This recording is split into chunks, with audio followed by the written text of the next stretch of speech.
This podcast is supported by MIDI Health. Are you in midlife, feeling dismissed, unheard, or just plain tired of the old healthcare system? You're not alone. For too long, women's serious midlife health issues have been trivialized, ignored, and met with a just deal with it attitude. Many of us have been made to feel ashamed or forgotten. In fact, even today, 75% of women seeking care for menopause and perimenopause issues are left entirely untreated. But here's the powerful truth. It's time for a change. It's time for MIDI. MIDI is not just a healthcare provider. It's a women's telehealth clinic founded and supported by world-class leaders in women's health. What sets MIDI apart? We are the only women's telehealth brand covered by major insurance companies, making high-quality, expert care accessible and affordable for all women everywhere. Our clinicians provide one-on-one, face-to-face consultations where they truly listen to your unique needs. We offer a full range of holistic, data-driven solutions, from hormonal therapies and weight loss protocols to lifestyle coaching and preventive health guidance. This isn't a one-size-fits-all care. This is care uniquely tailored for you. At MIDI, you will join our patients who feel seen, heard, and prioritized. You will find that our mission is clear: to help all women thrive in midlife, giving them access to the health care they deserve. Because we believe midlife isn't the middle at all. It's just the beginning of your second act. Ready to feel your best and write your second act script? Visit joinmidi.com today to book your personalized, insurance-covered virtual visit.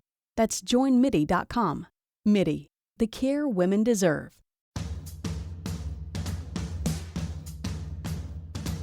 This is Totally Useless Information with Nick and Roy. Listen, laugh, and learn. Who invented the HEIR, air conditioner? And I'll tell you about a British pharmacist and his dirty mixing stick. Hi, I'm Nick. Don't you notice how I rhymed that? I'm his dirty mixing stick. I'm Nick. And I'm Roy. We scour the internet and other sources to find useless information just for you. Plus, we will answer your questions from our mailbag segment. And the headline from news from around the world: she put a hit on Grandma. Totally useless information. It's everything you never needed to know. What you get? Innovations, ideas. The Totally Useless Information Podcast presents Inventions. Oh, yeah. I was saying, what you get it with the exploding can of Ensure? Well, you have to tune in to find out later for the news from around the world at the end of the show. A British pharmacist, I'm going to give you the teaser right off the top because you're thinking, what the heck is a dirty mixing stick? Might as well just satisfy your curiosity. In 1826, John Walker noticed a dried lump at the end of his stick. While he was stirring a mix of chemicals. When he tried to scrape it off, sparks ensued and flame. Jumping onto this discovery, Walker marketed the first friction matches as friction lights and sold them at a pharmacy. His pharmacy, actually. The initial matches were made of cardboard, but he soon replaced those with 3-inch long hand-cut wooden splints. The matches came in a box equipped with a piece of sandpaper for striking. So what was his name? John Walker. So John Walker had a 3-inch dirty stick. He did. And sparks ensued, and then it caught fire. Rubbing it until it caught fire. That's right. There you go. Wow. See? Very interesting, Nick. Thank you so much for that. You're very welcome. The president of Nintendo Game Company was walking down the hall one day and noticed his janitor was playing a game that he created on a basic computer. Now, Nick, you know what basic computer is. Basic computer language, line 10, line 20, line whatever. Yep. Well, this guy created a basic computer game, and the president of Nintendo was so impressed, he hired him. He would go on to create some of the iconic games for Nintendo, but he also invented the Game Boy for Nintendo, which still nowadays is still hot as anything. Yeah. And what was his... I guess he cleaned up. I was just going to say, he cleaned up. There you go. See, great minds think alike. We'll let you know when that starts. We can thank a French artist and chemist, Edouard Benedictus. Did Benedictus have a dirty stick? He didn't. While in his lab, a glass flask dropped and broke. but it didn't shatter. Benedictus realized that the interior was coated with a plastic cellulose nitrate that held the now harmless broken pieces together. He applied for a patent in 1909 with the vision of increasing the safety of cars, but manufacturers rejected the idea to keep the cost down. It was too expensive to manufacture. However, Eject or eject? well, they were ejected and then they were rejects. Yes. The glass became standard for gas mask lenses for World War I. With its success on the battlefield, the automotive industry, guess what? By the 1930s, they said, what a great idea. And most cars were equipped with glass that didn't splinter into jagged pieces upon impact. American psychologist B.F. Skinner, and I'll let you know right off the bat that this is my teaser of the day. Okay. American psychologist B.F. Skinner, he had a dirty stick as well, invented a temperature-controlled baby crib. It was a square wooden box with some windows in it, and he put an air conditioner and a heater in it and a controlled thermostat device. He called it the Air, H-E-I-R conditioner, the air conditioner, meaning your children, your heirs, would be placed into the box, and that box then would have a constant climate controlled environment. Anyone who's experienced the joy and convenience of losing a piece of luggage while traveling knows that a luggage tag is as essential as the suitcase itself. New Brunswick's John Michael Lyons. Again, a guy with three names. Someone with three names is really smart. Oh, they all have three names. John Michael Lyons reduced levels of, quote, travel anxiety with the first baggage tag in 1882, and it contained information about the point of departure, destination, and the owner. The luggage tag. I would like to have that. Like, if I invent something famous, I'm going to say my name is Richard Harry Johnson. Andreas Celsius. You know the guy. He invented a temperature gauge, which he called the Celsius gauge. Ah. And he put boiling points and freezing points on the Celsius gauge. All right. But he made it very confusing. So when he died, another scientist named Carl Linnaeus, Linnaus, probably from Deutschland, he changed it from the very confusing way it was to boiling at 100 and freezing at 0, and everything else was in the middle. So he didn't even wait for Andreas to get to like 15 degrees Celsius.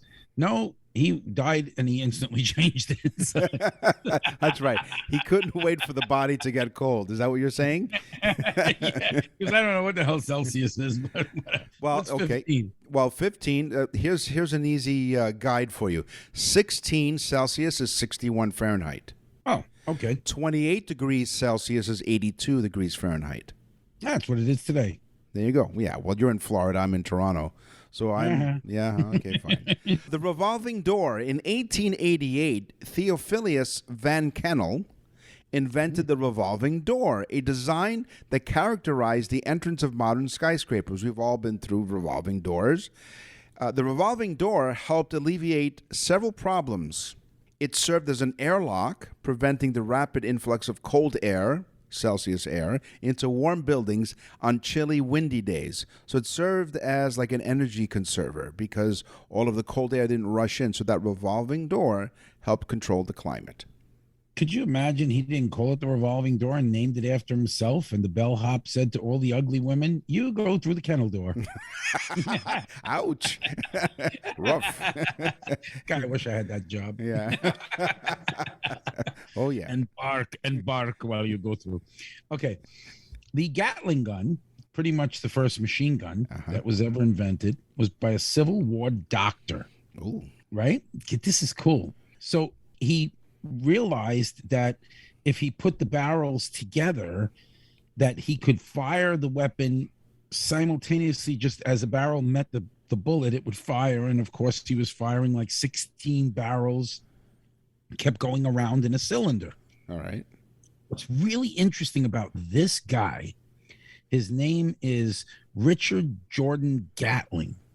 He also invented the screw propeller for a steamboat before the Gatling gun, and he also invented the rice mowing machine. all of his machines were cylindrical devices that spun around in circles.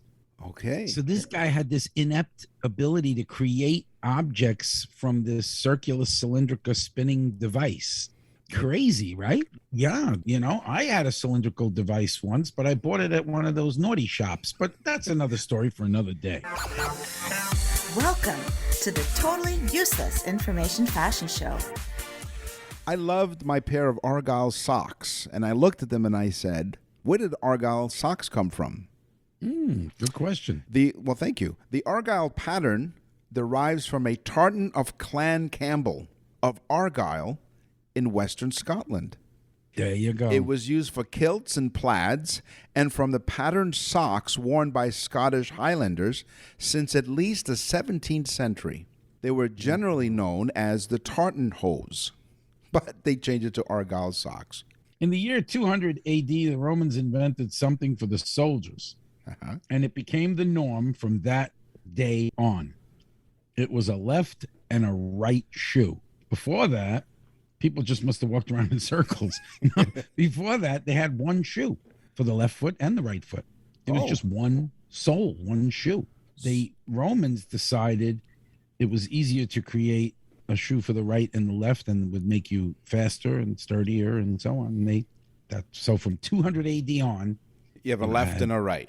Okay. A left and a right. Now, did they have to put L for left and R for right? Did they have to put them on the shoes so they know which one was They probably did it in Roman numerals. They did, yes, of course. Instead of writing left L and R, they wrote LV, and Louis Vuitton patented them and made it There you go.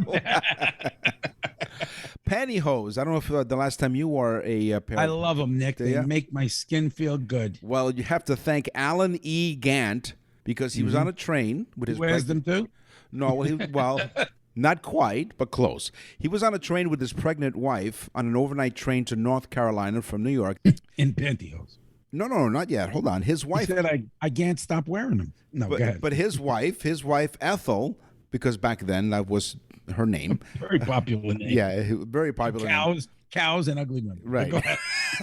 His wife, Ethel, told him that this would be the last trip she'd be going on before the baby was born because she was rather uncomfortable managing the combination of thigh-high stockings, a girdle, and a garter. Yes. Gant was inspired and asked his wife when they got home, he asked his wife to stitch a pair of stockings onto panties and try them on. She didn't hate them, so Gant took the prototype to the clothing mill where he worked and found a practical way to knit pantyhose on hosiery machines with non-stretch yarn. The process was one of trial and error. At first, they came up to your chin, which is how Roy probably wears them. You could get your whole body in it. That's how stretchy it was. But they learned to put some. It makes eating a little tough, but go ahead. It does. It really works well when you're robbing a bank, though. He's never done that. And eventually they learned how to. Allegedly. They did learn, however, to put some control into them like a control top, and they would fit at your waist. So thank you. You know an awful lot about pantyhose. I'm starting to get a little nervous here. This is according. No. Are you Being calling that it's a Zoom thing, I don't know what Nick is wearing below the belt. Nick and Roy will continue with totally useless information. We're back with totally useless information with Nick and Roy. Listen, laugh, and learn. Okay, I have to share some personal information. I cannot stand touching pantyhose. I do not like the texture, the feeling on my fingers. I just can't. I love them. Yeah. Well, good for you. Love it. Love pantyhose. All right. Do you need a minute? Okay. Well, weird. You know what? Listen, while you need a minute, I'll just remind the audience to go to nickandroy.com, click on Contact Us, send us an email. Go to nickandroy.com and click on Birthdays, and we can record a wonderful, a unique message for your loved one on their birthday. You get to hear an actual prototype birthday that we've done for people, and we put one on there so you can hear it. It's awesome. You get the both of us doing totally useless information for people's birthday, for them personally on the day that they were born. It is the coolest, best gift, especially for somebody that's got everything. Trust me, they will be telling everyone that you gave it to them. nickandroy.com/birthdays. So are you feeling better? Like a big shot. Well, we are big shots. Are you okay now? You feel better now that you've removed your pantyhose? Yeah, I loosened my pantyhose up. China now sends more than 90 million yards of cotton to the fashion industry every year. Yard by a yard square. 90 million. Hey, we thank all of the listeners who are listening to us on the iHeartRadio network. We are on Newstalk 1010 in Toronto, CFRA in Ottawa, CFAX in Victoria, CJAD in Montreal, CKLW in Windsor, CKTB in St. Catharines, and now in Kelowna, AM 1150. So, A. That's right. AM. AMA. French cuffs. Okay, French cuffs on a shirt were not invented by the French. What? French cuffs were never part of the French culture. Rather, they were invented by the British. What the hell is it with the French? They luck out. The Belgians made French fries. Right.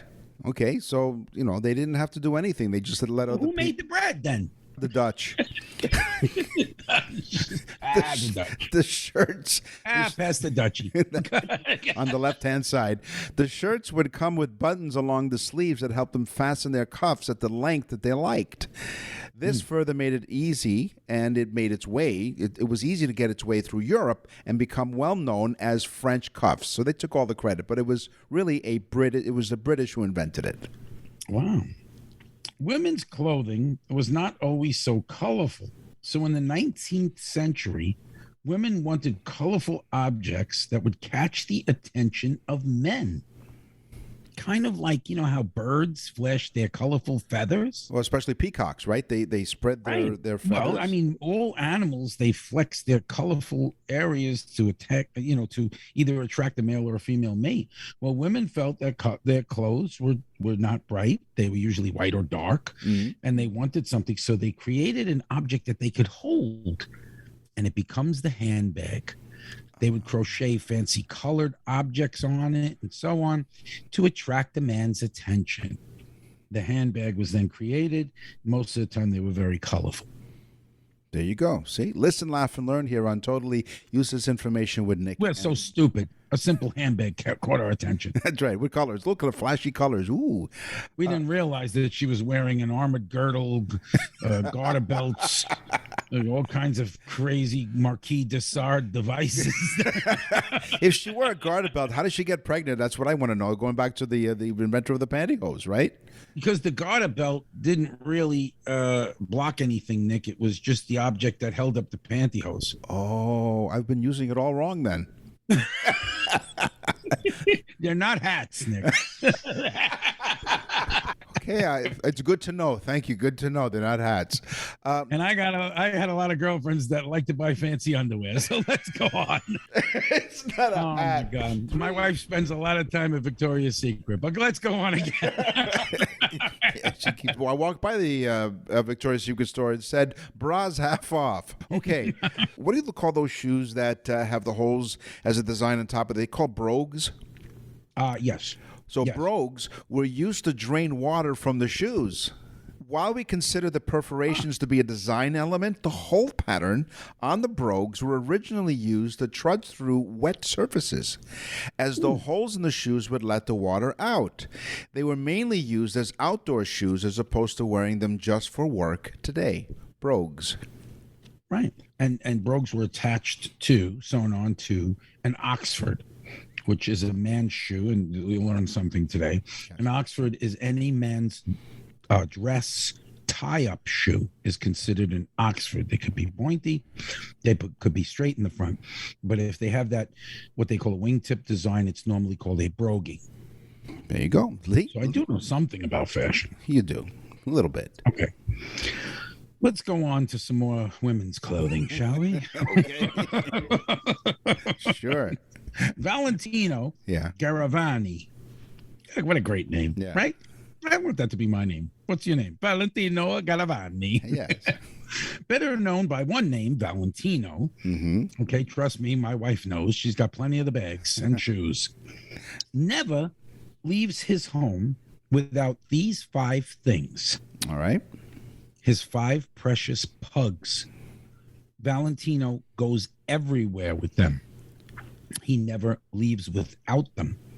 He has 5 pugs, takes them everywhere. hotels, planes, restaurants, takes them inside. So I take things with me all the time, but it has nothing to do with the pugs. It has nothing to do with the garter belt on my head. Well, in high school, Nick was known to take a few dogs out to eat. They were very nice women. You're listening to Totally Useless Information with Nick and Roy. Step right up here. Step right up, folks. Don't be shy. Move it. Totally Useless Information with Nick and Roy present Games People Play. Speaking of Mr. Potato Head, on April 30th, 1950... Great segue. Yes. On April 30th, 1952, Mr. Potato Head became the first toy advertised on television. The campaign was also the first to be aimed directly at children. But before this, commercials were only targeted at adults, including toy advertisements. The commercial revolutionized marketing and caused an industrial boom. In fact, I have a sample of one of those commercials. It's Mr. Potato Head and his bucket of parts. Lots more faces make lots more fun. It's Mr. Potato Head and his bucket of parts. Buckets of fun for What a different time. Mr. Potato What a Head and his different bucket of time, right? parts. New from Play School. Yeah, isn't that great? Yeah. New from Play School. It's a Mr. bucket. Potato Head. Yeah, it's a bucket of parts. Battleship. By the way, it didn't come with the head originally. It just came with the pieces, and That's you would right. need a potato. Remember, we had that on the show. You That's would right, need to and we had fry your own vegetables. potato. That's right. There you have it. And then probably after a few good hours of play, you and 4 friends, then Mom made mashed potatoes. It's true, probably. Yeah. Battleship is an iconic board game. Yes. Pretty much everybody knows or has heard of the Battleship game. Yeah. And it was first a board game, a real literal cardboard-backed board game. Okay. And it was made into a video game later on, and also the plastic version that you stuck the ships on that we would probably be more familiar with. Mm-hmm.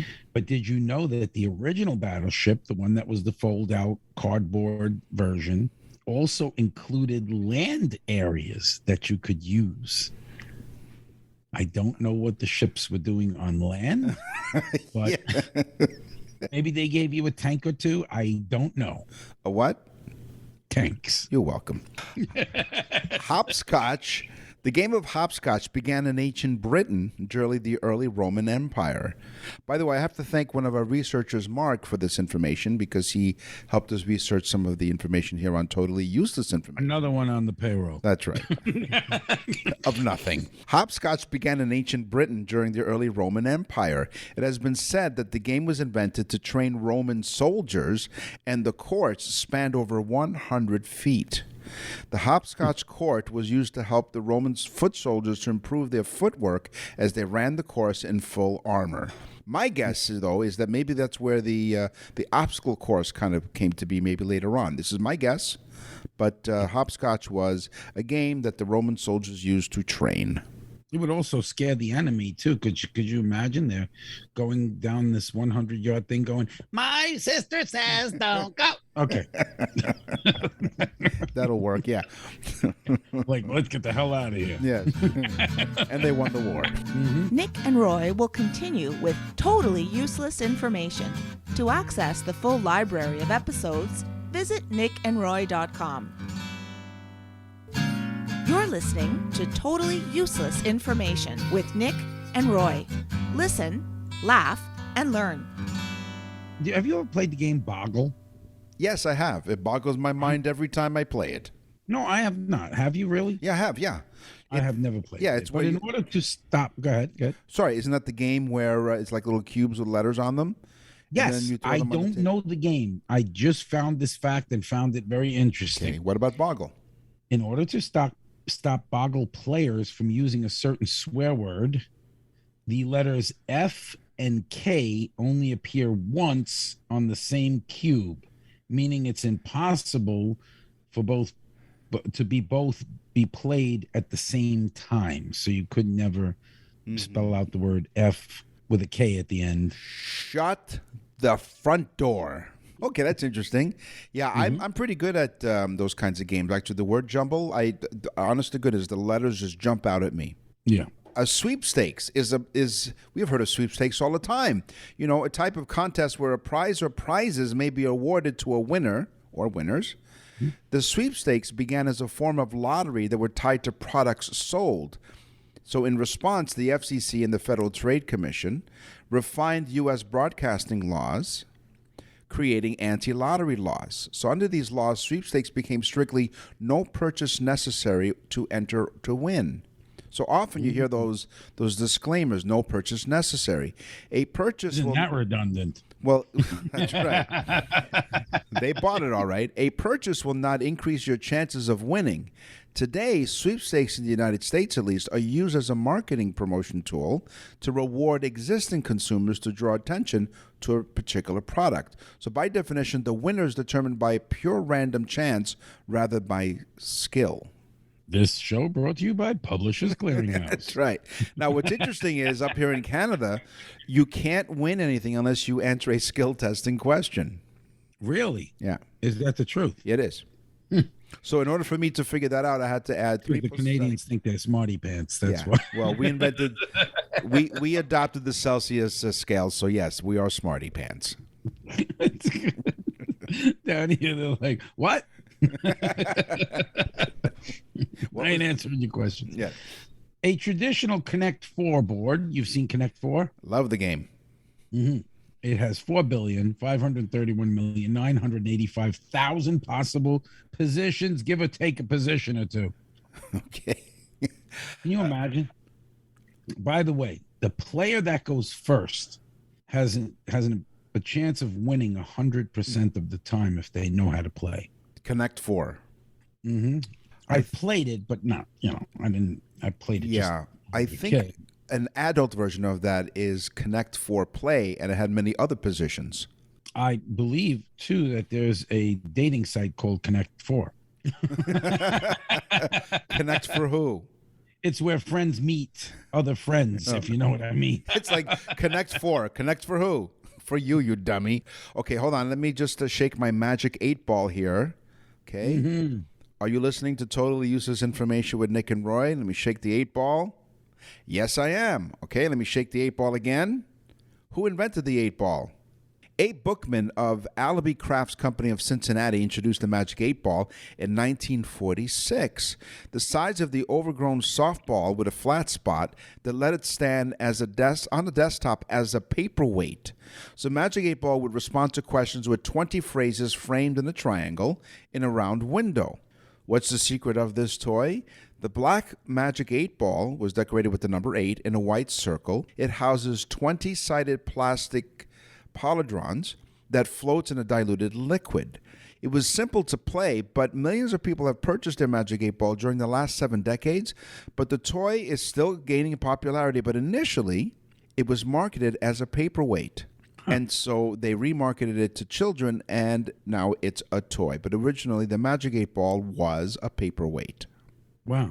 And that was so long, Nick, I think he invented the game in shorter amount of time. But okay. Yeah. I thought you were going to read all 20 hexagonal phrases. All right, folks, I won't bore you. Goodbye. Captain Cook. Yes. The famous explorer. Yes. He played a game very similar to Connect 4. Oh. Yes. He called it his cabin mistress. Oh. And he played the game almost every single day while he was at sea. It kept him sane, I guess, but he called it his cabin mistress. And his pet name for his wife was Candyland. Oh, no. Not Candyland. We thank you very much for joining us week after week. We really appreciate it. We are in over 62 countries, and without your support, well, we would just be doing something else. But we thank you for listening. Where do they go, Nick? You're listening to Totally Useless Information with Nick and Roy. And if you go to our website, nickandroy.com or http://www. Okay, nickandroy.com is all you need to know. Nickandroy.com. You click on Connect Us, and you send us an email.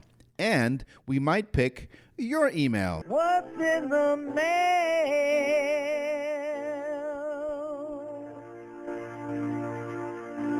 Lots and lots of email this week. Thank you, folks. Thank you so much. Monica from Mexico City, Mexico. I like that. Mexico City, Mexico. She says, hola. Did she put exclamation points upside down? She did. She did hola. Yeah. All right. She says, the show, not yours, bad English. The show has helped me learn so many things, and you have helped me learn the English. Really, really goodly.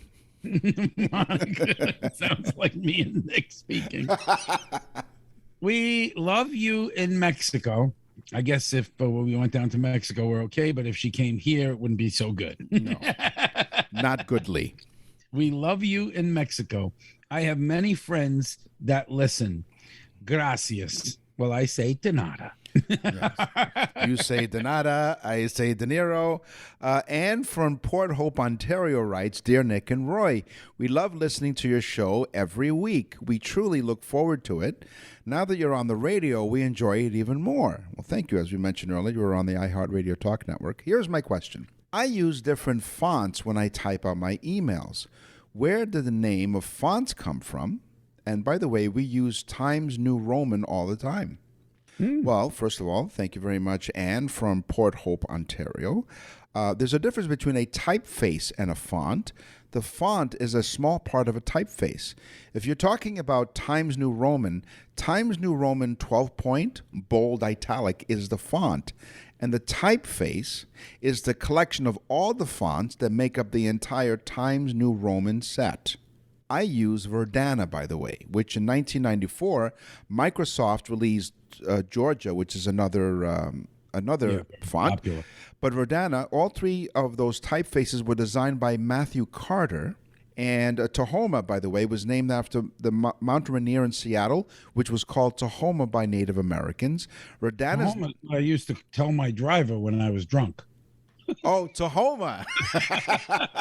Where you going? Tahoma. Tahoma. There you go. And Verdana is a combination of the word verdant, which describes something green or lush, like a plant, and the name Anna. Is this another 8-ball thing? No, it's not, but that's it. Anyway, I think Times Roman and Arial are the two most used fonts. Yes, the Times New Roman was created in 1931, and its name makes sense because when you realize it, because it was designed for the British newspaper, The Times. 1931. Yeah, Times, I believe Arial are the two most used fonts of all time. Yeah. Of all times. Of all times, yes. Of all times. So once again, you go to our website, nickandroy.com, and you send us an email. And now for something completely useless. We talked about Dr. Percy Spencer. And I know the name is going to ring a bell to you, but I don't know if you remember who he was. He was the scientist who walked past the device that they were working on at Raytheon with a chocolate bar in his pocket. Oh, yeah. And it melted. And he realized that the magnetron that was working in the box would later become the microwave. So he invented the microwave. Mm-hmm. But you know how we always come up with facts, and we kind of, me and Nick, sometimes we question things ourselves. I was eating a thing of microwave popcorn, and you know how good it smells when it comes out? Oh, yeah. And I said, who the hell invented microwave popcorn? So I look it up, and I see this patent, and on the patent, the name Dr. Percy Spencer. Oh. So the guy who invented the microwave, right? He was a brilliant man. He freaking invented all that goes in the microwave. Nick and Roy will continue with totally useless information. Totally useless information with Nick and Roy continues. Listen, laugh, and learn. Do you know what a grabotologist is? A grabotologist. No, I don't. I mean, it sounds like something you might grab, but no, I guess that's not it. Well, no. It's not someone that goes around grabbing women or experiencing the feeling of thong skin. Nope. It's a person who collects neckties. Oh. They are called grabotologists. So if you get anything from the show today, walk around saying, do you know what a grabotologist is? And make believe you're smart. Yes, just make believe. Men didn't wear underwear until the 17th century. Women didn't. I'm not wearing them now. Oh. In fact, I'm not wearing pants. Wow. So we should give you a $500 fine or 60 days in jail. Women. Hey, listen, Nick. Yes. I'm going to stop you for 1 second. Yes. I thought of another ingenious idea that I'm going to share with the people here. Okay. I call it the Zoom suit. What it is, is literally just a cover in the front of you that looks like you're wearing a jacket, a shirt, and a tie. Right. But literally, you could be completely naked. It's more or less like one of those Huggy blankets that you just throw over you while you're on a Zoom call. It makes it look like you're dressed. Men didn't wear underwear until the 17th century. Women didn't bother wearing underwear until 1800. A former infantry soldier and medic gives a plausible explanation. He writes that when on the field, soldiers sweat a lot and can't take showers for days. Their uniforms are loose enough to allow for ease of movement, so they don't wear underpants in order to prevent skin eruptions and fungal infections. Mm-hmm. Which, by the way, that's where the term commando comes from, because apparently it's the soldiers who went without underwear for the very reason we just explained. Okay, that's a good one, folks. You heard it here. You're listening to Totally Useless Information with Nick and Roy. If you go to our website, you're going to look at the top and it says birthdays, and you're wondering, what's that all about? If you have someone in your life that you'd like to send a very special birthday gift, this is for you. What is it? It's the Nick and Roy's birthday salute to your loved one. You can hear a sample right on the website. Go on there, folks. If you have somebody that you say, well, they have everything, I don't know what to buy them, this is the perfect gift. Every person that's got one for somebody, they end up getting them for someone else because they just loved it so much. We have so many comments from the people. We've done hundreds of them now. It's insane. It's fantastic. People cry all the time, and they say, how did you know that was the particular, whatever the fact is? Because, yeah, we put together a small little totally useless information program for your loved ones. So go to nickandroy.com/birthdays, nickandroy.com/birthdays to get yours today. On the show today, we talked about inventions. We gave you some fashion tips, and we played some games. It's time for the news. And now, from around the corner and around the world, this is TUI News. A TikTok user named Madison has caused a stir on social media after claiming that her aunt tried to, quote, put a hit on her grandmother to prevent her from attending her son's wedding. She tried to kill the grandmother, have the grandmother offed. That's right, so that she doesn't attend her son's wedding. In the video on the TikTok. First things first, Nick. How much? No, okay, go on. So on the video platform, Madison allegedly says, "All right, buckle up. Here's some tea about my family." I didn't realize that tea meant gossip, but whatever. Here's some tea. Tea means talk. Okay, is that what that means? I think so. Sure. Listen, laugh, and learn. Unless you have a crumpet, then it's usually a liquid beverage. Okay. My cousin got engaged a year ago while creating the guest list for the wedding. He said he was going to try to invite my grandma, who's 85, and my aunt, my cousin's mom, not my biological aunt, okay, whatever, decided that she didn't want my grandparents to be invited, and that would be her in-laws. So instead of voicing that opinion, she decided to hire a hitman to kill my grandmother. You know what? It cuts down on the wedding list, Nick. My God. All that stuff is a lot. The invitations, the place cards, all those things, they require a lot of attention. I say just kill them all. So I guess my aunt called the hitman or hired a hitman. And what'd she do? Call like 1-800-HITMAN? Listen, there is a website like that. I heard someplace, and we'll research it for an upcoming show. But apparently there's a website like that, okay? My God. I need to off my grandmother. So my aunt called this hitman or hired a hitman and was being really loud about it. And my uncle overheard this and was like, oh this is not good. She was being loud, no less. She exactly. She called out from a window to the neighbor across the street, "Hey, Mary, put a hit out on Grandma." What? Instead of calling the police like a normal person, he called his sister and said, "I think a crime has been committed." So his sister, being of sound mind, called the police immediately, and the police intervened, and my grandmother is still alive and she's fine. So nobody hit her? No. Nobody got the hit? Madison goes on to say that her aunt is not in jail, but her family is building a case against her. You think? Oh, come on now. But did the aunt actually follow through? She got the attention of a hitman? She did, and it didn't go through. She paid him She gave him The funds. details right now are sketchy, but they said the wedding was in a couple of weeks, based on the time. Maybe he was a senior hitman and he couldn't like catch up with her because he had a walker, and you can't shoot and use the walker at the same time. No, he can't unless he's James Bond, right? Yeah, he tried to get the grandmother once because she had those little yellow tennis ball hairs all over her head from him hitting her with the walker. The fuzz from the tennis balls. He's like, you slow down, you stupid. Listen, Granny. So the wedding is in 2 weeks. He tried to shoot her, but he couldn't load the ball and the ammo fast enough, backing it down. These things work better when I was with Washington at Waterloo. So here's the thing. So she said, Waterloo. I gotta move the Washington. Waterloo. What are you, an ABBA fan? She said the wedding's in 2 weeks, and my grandma is still sad that she's still not invited. Oh no! So they're gonna perform the hit that night. The original video, by the way. Exactly where she is. She's home, and everybody else is at the wedding. They all have an alibi. That's right. The original video, by the way, was watched over 1.7 million people and garnered thousands of likes and comments. Oh my God! So wouldn't that just be easier? We know the grandmother's name. No, we don't. The name has not been revealed for the sake of her safety, because How old is the grandma? 85 years old. 85. Yeah, That's a pretty cheap hit, I guess. it is. You don't even have to use a bullet. You just push it down. Wow.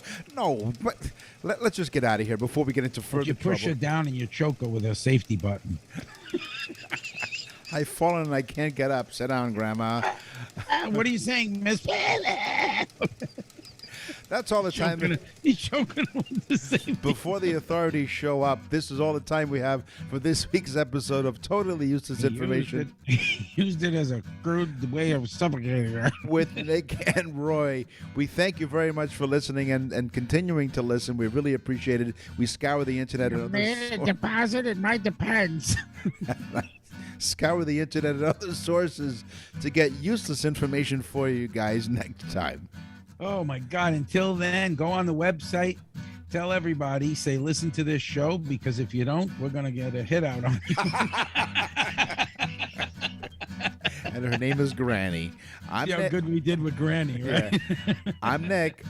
And I'm Roy. Thanks for listening. Totally Useless Information with Nick and Roy is a production of nickandroy.com. Visit nickandroy.com to access the full library of episodes or wherever you get your podcasts.